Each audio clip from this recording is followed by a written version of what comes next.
Whenever you see a picture of the Kaaba in Mecca, your eyes are probably drawn to that sacred black stone, right there in its eastern corner.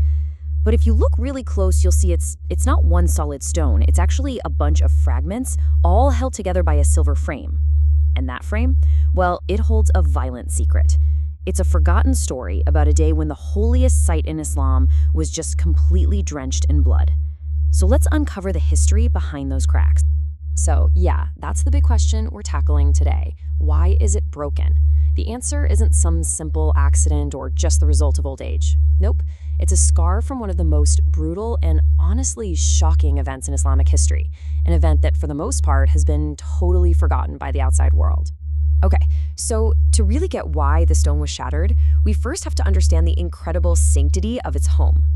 Our story kicks off in Mecca, the spiritual heart of the entire Muslim world. I mean, for over 1 billion Muslims, Mecca is the absolute epicenter of their faith. And right at its heart is the Kaaba, which is considered the literal house of God. The holiness of this place was believed to be absolute, protected by God himself.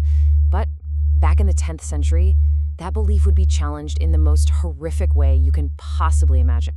So where did this challenge come from? A group known as the Karmatians. And here's the thing, they weren't outsiders or foreign invaders. They came from within the fold of Islam, which just made what they did all the more shocking. So who were these guys? Well, the Karmatians were this radical sect based over in what's now Eastern Arabia. They had this incredibly powerful, almost apocalyptic belief that the Mahdi, a kind of messianic redeemer figure, was about to show up, and that the whole age of traditional religious law was coming to an end. And this is what really drove them. For the Karmatians, mainstream Islamic practices, things like formal prayer and fasting, were totally obsolete. They saw the Hajj pilgrimage, the walking around the Kaaba, and especially kissing the black stone, as just idolatry and superstition. They truly believed it was their mission to destroy these practices, to basically kickstart their new era. And that mission, it led them straight to Mecca. And they showed up during the most sacred time of the entire year, the Hajj of 930 AD. What was supposed to be a time of peace and devotion, well, it turned into an absolute bloodbath. Led by their ruthless commander, a man named Abu Dahir al-Janabi, the Karmatian army just stormed the city. They rode their horses directly into the Grand Mosque and just began massacring the pilgrims. The accounts from that time are horrifying. People were cut down even as they were clinging to the kiswa, that's the sacred cloth that covers the Kaaba, hoping for some kind of divine protection that just never came. And to add the ultimate insult, they desecrated the sacred well of Zamzam by filling it with the bodies of the scale of this slaughter it's almost impossible to wrap your head around. It's estimated that 30,000 pilgrims were killed during the sack of Mecca. 30,000 unarmed people murdered at their holiest site. And in the middle of all this chaos, their leader, Abu Tahir, is said to have screamed this out, basically putting himself on the same level as God.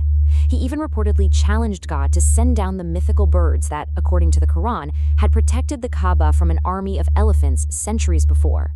He was there to prove that Mecca was nothing but stone and sand, and that the faith of the pilgrims was completely misplaced. And then came the final act of desecration. Abu Tahir took an iron hammer, and he smashed the black stone, prying it right out of the wall of the Kaaba. The force of the blows just shattered it into several pieces.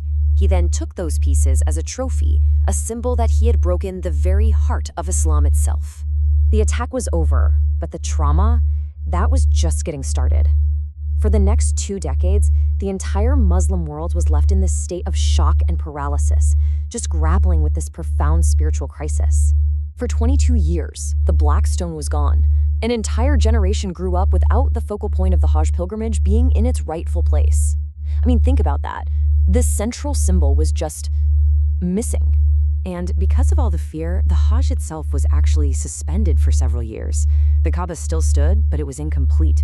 The spiritual heart of the Muslim world was, in a very real sense, empty. Now, the great powers of the day, empires like the Abbasid and Fatimid caliphates, they were completely powerless. They offered huge amounts of money to get the stone back, but the Karmatians refused every offer.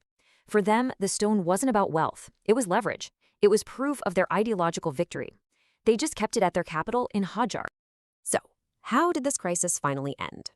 Well, The stone's return was just as strange and mysterious as its theft. By 952 AD, things had really changed. Abu Tahir, the guy who led the attack, he was long dead, and the Qormadians' political power was seriously weakening.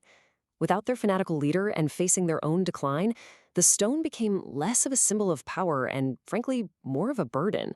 So they decided to return it. But they didn't do it quietly. They wrapped the fragments in a sack, threw it into a mosque over in Kufa, in modern-day Iraq, and they attached this really cryptic note: "We took it by command, and we return it by command." To this day, nobody is entirely sure what command they were talking about, which adds one last layer of mystery to their whole story. And so, the fragments were finally brought back to Mecca.